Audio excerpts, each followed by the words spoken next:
How much protein should you eat on a keto or low-carb diet? That's a great question. And the answer is, it depends on a lot of things. I'm low-carb dietitian Franziska, and today I'm going to be diving into protein, why it's important, what are the best sources, and how to determine the protein target that's right for you. Protein is one of the three macronutrients, or macros. The other two are carbs and fats. And it's arguably the most important one for a number of reasons. First, it provides essential amino acids. Amino acids are often referred to as the building blocks of protein. That's because protein is made up of chains of amino acids that are linked together and folded in order to perform various functions in the body. Your body needs 20 amino acids to survive. It can make 11 of them on its own, but the other 9 are called essential amino acids because your body can't make them, and you need to get them from food. And your body can recycle some amino acids, but only a portion of them. So you need to make sure to get enough of these essential amino acids in your diet every day to replenish your supply. Protein plays several important roles in your body. These include building, maintaining, and repairing muscle, maintaining healthy skin, hair, bones, blood vessels, and internal organs, and creating hormones, including insulin, thyroid hormone, growth hormone, and many other important hormones. Eating plenty of protein also promotes maintaining a healthy weight. For one thing, protein triggers the release of hormones that can help you feel full and satisfied at the end of a meal. Also, after eating, your metabolism speeds up as you digest your meal. This is known as the thermic effect of food, and protein has a greater thermic effect than either fat or carbs.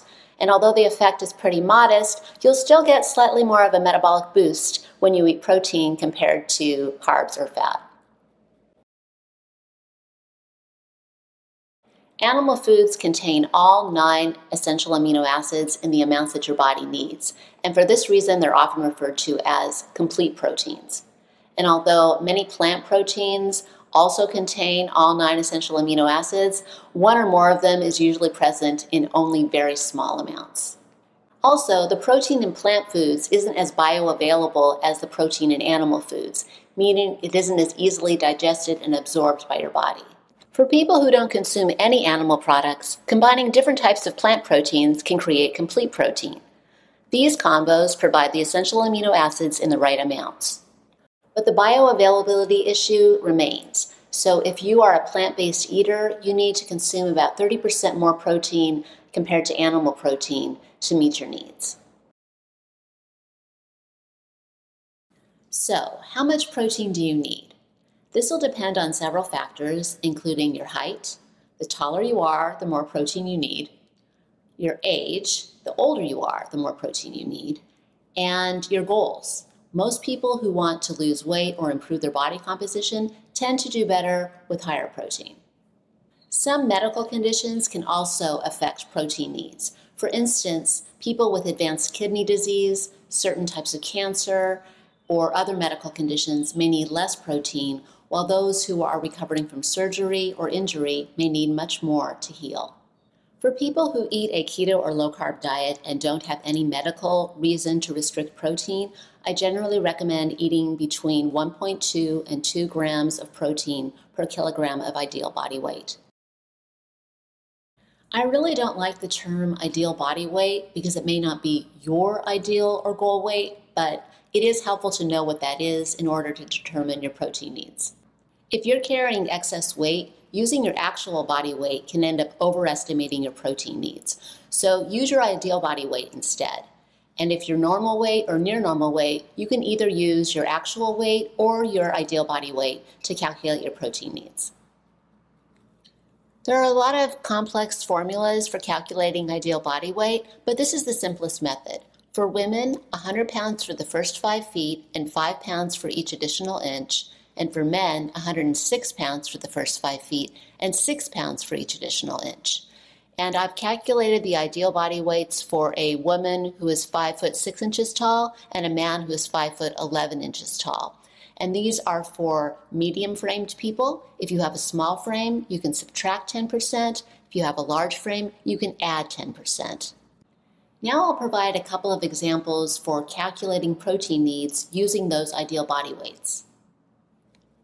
Not to be controversial, but I think it might have been a good idea to switch over to the metric system back in the 1970s when we had the chance. So the 5'6" woman in the earlier example has an ideal body weight of 130 pounds or 59 kilograms. Her daily protein target range is 71 to 118 grams. And the 5'11" man has an ideal body weight of 172 pounds or 78 kilograms. His daily protein target range is 94 to 156 grams. Yes, it's a pretty broad range, and the taller you are, the bigger the range will be. But just experiment and know that wherever you fall within that range, you'll be meeting your protein needs. Some people do better at the higher end of the range in terms of appetite and other benefits, while others see better results at the lower end of the range. So just experiment and find out what works best for you. Now, can you get too much protein? It's possible, but it's pretty hard to do. The U.S. Institute of Medicine sets the upper limit for protein intake at 35% of daily calories. So for someone eating 2,000 calories a day, that's about 175 grams of protein. And for somebody who has higher calorie needs, which many people need more than 2,000 calories a day, the upper range would be even higher than 175 grams of protein. That's a lot of protein. Some studies suggest that you can safely consume a lot more than that, at least short term. And protein is just so filling that it's very unlikely that you would ever consume so much that it caused your body any harm. But very high protein intake isn't necessary, it's not sustainable, and it's expensive. So unless you're recovering from surgery or injury, or you're doing competitive bodybuilding, there's no reason to push your protein intake to the limit. Good sources of animal protein include meat and poultry, fish and shellfish, eggs, cheese, and Greek yogurt and cottage cheese. Low-carb plant sources of protein include tofu and edamame, nutritional yeast, and most nuts and seeds. Here are some examples of the amounts of animal and plant protein needed to get 25 to 30 grams of protein. Fatty meat and seafood tend to have a little less protein than lean meat and seafood by about 1 or 2 grams per ounce, but they're all great sources of protein, so choose the type you like best. As long as you're meeting your protein needs, you can follow a high-fat, moderate-protein keto diet or a high-protein, moderate-fat, low-carb diet. In any case, you'll be getting at least 50% of your calories from fat. But I really prefer to focus on the gram amounts of protein rather than protein as a percentage of calories. That's because if you're eating fewer calories, your protein percentage will be higher even if you're eating the same amount of protein in grams as someone with a higher calorie intake. Here's an example comparing a 2,200 calorie keto diet to a 1,500 calorie keto diet. On the 2,200 calorie diet, 120 grams of protein is 22% of calories, while on the 1,500 calorie diet, 120 grams of protein is 32% of calories. And this is an example of about 100 grams of protein spread out over 3 meals: a mushroom omelet for breakfast, salmon salad with Greek yogurt at lunch, and steak and broccoli for dinner. If you want more protein, simply increase the portion size of the protein foods. So here are my 3 key takeaways for today. Number 1, aim for a protein intake of about 1.2 to 2 grams per kilo of ideal body weight, and experiment within that range to see what works best for you in terms of hunger and satisfaction.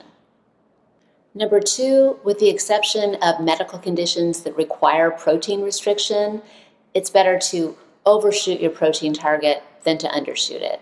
And number 3, most plant protein is incomplete and less bioavailable than animal protein, so people who don't eat animal products will need to eat a wide variety of plants and eat larger amounts of them in order to meet their protein needs.